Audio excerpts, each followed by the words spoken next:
बघा, मुळात दिल्लीमध्ये एक दुर्घटना घडलेली आहे. आपण पाहिलं असेल की UPSC च्या परीक्षेसाठी येणाऱ्या मुलांच्या बाबतीत दिल्लीत दुर्घटना घडली ती अत्यंत दुर्दैवी आहे. एकमेकावर जबाबदारी ढकलून चालणार नाही की बघा, आपचं सरकार आहे आणि लेफ्टनंट गव्हर्नर BJPचा आहे. बेसमेंटमध्ये पाणी शिरतं, ती बेसमेंट बेकायदेशीर आहे. आणि इतर पुढल्या अनेक घडामोडी आहेत. मुलं रस्त्यावर उतरलेली आहेत. सरकारतर्फे त्या मुलांना भेटायला समजावायला कोणी जाऊ शकलं नाही. मला असं वाटतं आम्ही याच्यावरती आज पार्लमेंटला हा विषय उचलायला पाहिजे. आम्ही उचलू. अनिल देशमुखांनी प्रतिज्ञापत्र सादर केली तर ईडीच्या कारवाईपासून सुटका करण्याची फडणवीस यांनी दिली होती. कोणी असं माजी गृहमंत्री अनिल देशमुख यांनी म्हटलंय. आणि देशाचे महाराष्ट्राचे माजी गृहमंत्री, राष्ट्रवादी काँग्रेसचे ज्येष्ठ नेते यांनी जो खुलासा केलेला आहे, मी आरोप म्हणत नाही, खुलासा, आरोप हवेत होतात की ते गृहमंत्री असताना त्यांना देवेंद्र फडणवीस यांनी एक मध्यस्थ पाठवला आणि त्या मध्यस्थानं सांगितलं की आम्ही तुम्हाला 3 ॲफिडेव्हिट देतो, त्या ॲफिडेव्हिटवर तुम्ही सह्या करा, तर आम्ही तुम्हाला तुमच्यावर जी कारवाई होते आहे ईडीची, CBIची, त्यापासून आम्ही तुम्हाला वाचवू, तुम्हाला अटक करणार नाही.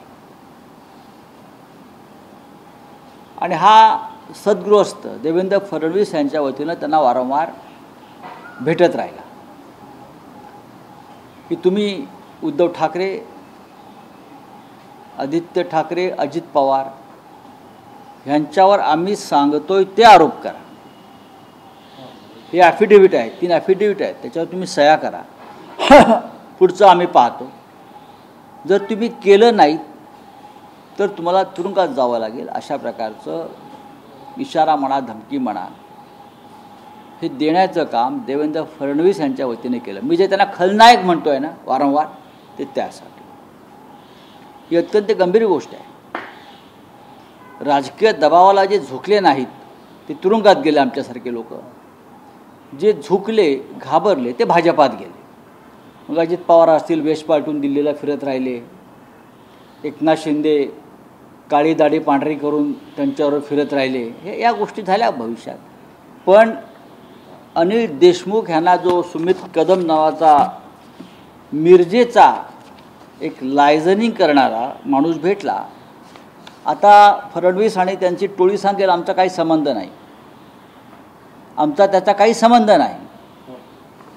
हा त्याचा संबंध आहे. हा मिरजेतला तरुण आहे. त्या संघाशी, RSSशी संबंध आहे, भाजपशी संबंध आहे, देवेंद्र फडणवीस यांच्याशी संबंध आहे. हे आपण पाहिलं असेल. आम्ही त्या सुमित कदमला ओळखत नाही बरं का. अनिल देशमुख सांगतात ते खोटं आहे वगैरे वगैरे, असे अनेक पुरावे आम्ही देऊ शकतो. दुसरा असा आहे की हा कोण सुमित कदम का कोण जो आहे, कोण आहे, हा कोण आहे, याला Y दर्जाची सिक्युरिटी का मिळाली आहे, कोणी दिली, गृहमंत्री कोण आहे. या सद्गृहस्थाला Y दर्जाची सिक्युरिटी असे आणि काय महान काम बजावलेलं आहे, कर्तव्य केलं आहे की ज्याला महाराष्ट्र सरकारनं Y दर्जाची सिक्युरिटी दिली. जे अनिल देशमुखांच्या बाबतीत झालं आहे ते आपल्याला माहीत असेल. मी व्यंकय्या नायडू हे राज्यसभेचे चेअरमन असताना मी राज्यसभेच्या चेअरमनला एक पत्र लिहिलं होतं. या इथे दिल्लीमध्ये मला सातत्यानं काही लोक भेटायला येतात आणि मला धमक्या देत आहेत की तुम्ही जे सरकार स्थापन करण्याचा प्रयत्न करताय तो तुम्ही नाद सोडा, नाहीतर आम्ही तुम्हाला ईडी किंवा CBIमध्ये आत टाकण्याचा आमचा तयारी पूर्ण झाली. हे अशा प्रकारचं पत्र मी 2.5 वर्षापूर्वी व्यंकय्या नायडूंना लिहिलं होतं आणि इथे आपल्यासमोर ते मी एकदा दाखवलं होतं. त्याच पद्धतीने झालेलं आहे. जायचं, लोकांना धमक्या द्यायच्या ईडी CBIच्या आणि आपल्याला हव्या त्या गोष्टी करून घ्यायच्या. आम्ही दबलो नाही, आम्ही तुरुंगात गेलो. मी लिहिलेलं पत्र रेकॉर्डवरती आहे. संघ परिवाराशी संबंधित लोक हे कसे येतात आधी आपल्याला समजवायचा प्रयत्न करतात.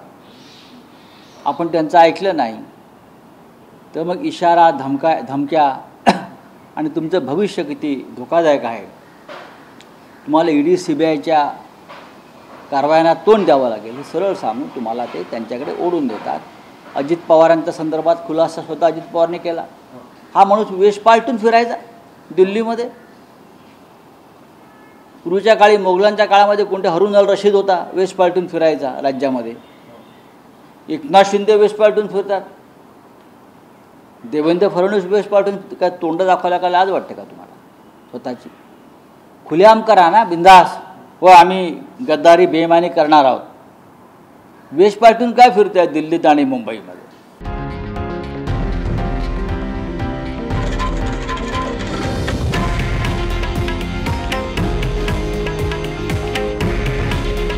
हे आहे देशातील नंबर 1 न्यूज नेटवर्क आणि आपण पाहत आहात TV9 मराठी. काळजी तुमची, हित महाराष्ट्राचं.